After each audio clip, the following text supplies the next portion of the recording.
Bundelkhand 24 channel से बड़ा मलहरा से नरेंद्र दीक्षित। आज पूरे देश में एसआईआर को लेकर के एक लंबी बहस छिड़ी है और ये बहस छिड़ना वाजिब भी है, क्योंकि बिहार चुनाव में भी एसआईआर के जरिए जो निर्वाचन आयोग द्वारा चुनाव कराए गए उसमें तरह तरह के विपक्ष ने प्रश्न चिन्ह उठाए और अभी भी विपक्ष शांत नहीं बैठा है। अब चूंकि मध्य प्रदेश में भी एसआईआर की प्रक्रिया तीव्र गति से चलाई जा रही है और आगामी 4 दिसंबर तक इस एसआईआर की प्रक्रिया को भारतीय निर्वाचन आयोग राज्य निर्वाचन आयोग के माध्यम से पूर्ण कराने में जुटा हुआ है और यहाँ पर जितने भी इस चुनावी प्रक्रिया में एसआईआर प्रक्रिया में कर्मचारी लगे हुए हैं वो तीव्र गति से काम कर रहे हैं। ऐसे में हम बड़ा मलहरा क्षेत्र के पूर्व विधायक तथा मध्य प्रदेश शासन के पूर्व राज्य मंत्री प्रद्युम्न सिंह जी से बात करते हैं कि वो एसआईआर की प्रक्रिया को लेकर के क्या कहना चाहेंगे। सर, आपका बुंदेलखंड 24 में बहुत बहुत स्वागत है। और आज पूरे देश में एसआईआर को लेकर के एक लंबी बहस छिड़ी हुई है, इसको लेकर के आप क्या कहना चाहेंगे? एसआईआर देश हित में है, व्यक्ति के हित में है, परिवार के हित में है।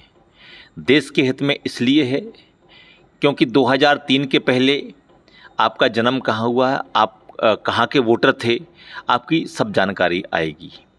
और इसके बाद ऐसा भी कहीं कहीं होता है कि हम गांव से शहर में शिफ्ट हो गए, शहर से हम गांव तरफ चले गए, या हम काम करने कहीं दूसरे शहर चले गए, तो दो जगह कभी कभी नाम हो जाते हैं, हमें पता नहीं चलता।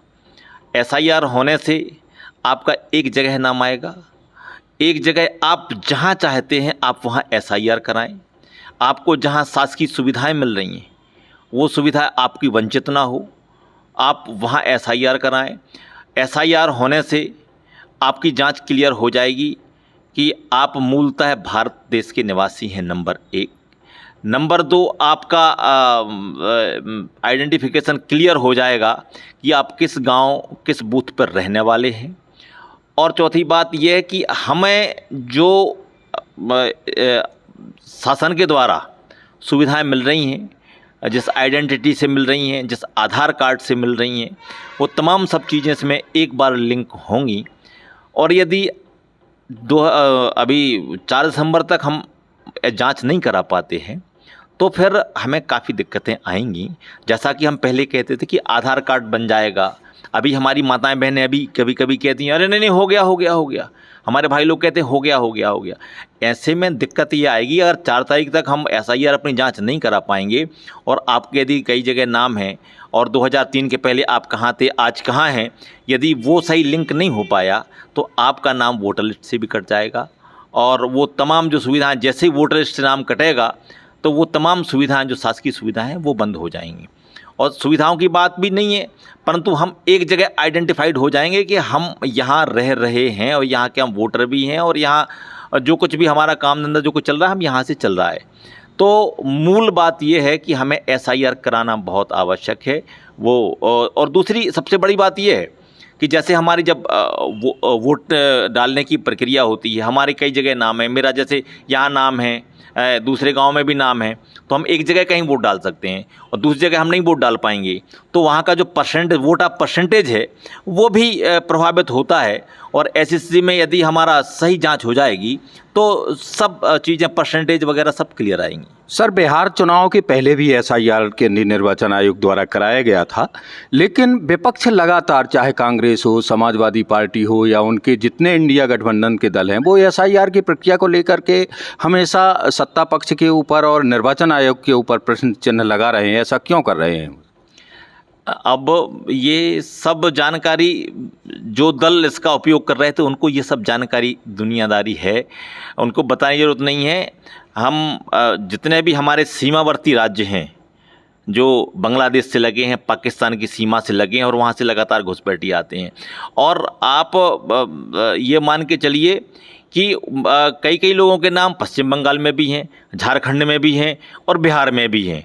3 प्रदेशों में वो नाम अपने लिखवाए हुए हैं और 3 प्रदेशों की वोट को भी प्रभावित करते हैं और कई चीज़ों को प्रभावित करते हैं। आज जैसे ही बिहार में एसआईआर हुआ तो वो सब लोग समझ रहे थे कि सिर्फ ये बिहार के लिए किया गया है।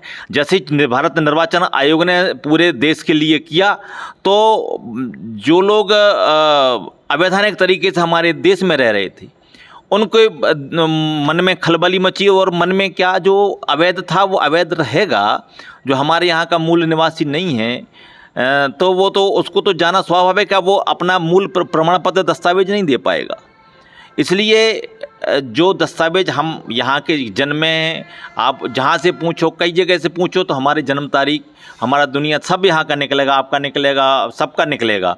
और जो यहाँ का नहीं है तो यहाँ का नहीं निकलेगा। और 2003 के पहले आप कहाँ थे, आपका जन्म स्थान कहाँ है, यदि आप वो नहीं बता पा रहे हैं, और आज हम देख रहे हैं, आपके चैनलों के माध्यम से देख रहे हैं, जो घुसपैठिए थे, विदेशी लोग थे, वो वापस जाने की प्रक्रिया में हैं। वो अब जिससे ये भी तय हो गया है, आपके चैनलों के माध्यम से भी ये तय हो गया है कि ये घुसपैठिए थे और ये जा रहे थे, ये हमारी सुविधाएँ भी ले रहे थे और हमारे चुनावी प्रक्रिया को प्रभावित भी कर रहे थे। जैसा कि राहुल गांधी जी ने कांग्रेस पार्टी के नेता हैं और उन्होंने कहा है, कांग्रेस कार्यकर्ताओं से अपील की है कि SIR की प्रक्रिया को लेकर के कांग्रेस के कार्यकर्ताओं को सड़क पर उतरना पड़ेगा। इसको लेकर के आप क्या कहना चाहें? मैं तो स्वागत करता हूं, माननीय राहुल गांधी ये बात कर रहे हैं तो वो जांच करवाएं। हम भी जांच करा रहे हैं, हमारी पार्टी के कार्यकर्ता भी BLO के साथ, हमारे अधिकारी हमारे साथ बैठे हैं, तो हमारी पार्टी के लोग इनका सहयोग कर रहे हैं। हर घर में जा रहे हैं, लोगों से कह रहे हैं आप SIR कराइए, आपकी हम फ़ोटो भी दे रहे हैं। हम 2003 की हम अपनी साथ में वोटर लिस्ट भी दिए हैं कि आपकी 2003 में आप कहाँ थे, आप बता दो। आपकी यहाँ जिसको जो था उसकी जानकारी हम 2003 की वोटर लिस्ट में भी दे रहे हैं, आप फ़ोटो दीजिए। हम भी मदद कर रहे हैं, आप भी मदद करिए, ताकि कम से कम स्थिति स्पष्ट हो जाएगी। हम कहीं कोई मतलब हमारा कार्यकर्ता, हम नहीं चाहेंगे हमारे बाजू वाला जो हमारे रहने वाला है, यदि वो घर में नहीं है तो हम उसकी जानकारी हम तो दे सकते हैं कि आज ये कहीं गए हैं, परंतु ये यहीं के रहने वाले हैं। ये तमाम सब चीज़ें मैं तो राहुल गांधी जी के अलावा और भी जो जितने राष्ट्रीय दल हैं, जो हमारे क्षेत्रीय दल हैं, उन सबसे भी मैं आग्रह करना चाहूँगा कि वो दें। मैं तो एक बात से बड़ा मतलब मुझे एक जानकारी मिली कि दिल्ली से कोई इमाम ने ये जानकारी हमारे बाकी मस्जिदों के इमामों के लिए या उन मौलवियों के लिए भेजी है कि वो अपने दस्तावेज क्लियर सही रखें और निर्वाचन आयोग को दें। ये यदि धर्म क्षेत्रों से भी ये अगर आदेश हो रहा है तो ये भी क्लियर, कम से कम उन्होंने ये तो कहा कि अपने दस्तावेज रखें और निर्वाचन आयोग के जो भी BLO आ रहे हैं उनको दिखाएं और अपनी सही जानकारी उनको स्पष्ट बताएं, ताकि आपका नाम आपकी नाम की जांच हो सके। ये थे बड़ा मलहरा विधानसभा क्षेत्र के पूर्व विधायक प्रद्युम्न सिंह जी, जिन्होंने SIR प्रक्रिया को लेकर के केंद्रीय निर्वाचन आयोग, राज्य निर्वाचन आयोग की सराहना की है और लोगों से अपील भी की है कि लोग बाग BLOs का सहयोग करें। और साथ ही उन्होंने ये भी कहा, सभी राजनीतिक दलों से अपील की है कि उनके भी कार्यकर्ता सामने आएँ और BLO का सहयोग करें, ताकि सही मतदाता सूची बनाई जा सके और जिसका चुनाव में भरपूर उपयोग हो। बड़ा मलहरा से बुंदेलखंड 24 के लिए नरेंद्र दीक्षित की रिपोर्ट। खबरों की दुनिया से लेकर संघर्षों की कहानी तक, क्षेत्रीय खबर और संस्कृति के संग बुंदेली माटी से बना एक अंग। बुंदेलखंड 24/7, स्वतंत्र बुंदेलखंड, सफल बुंदेलखंड।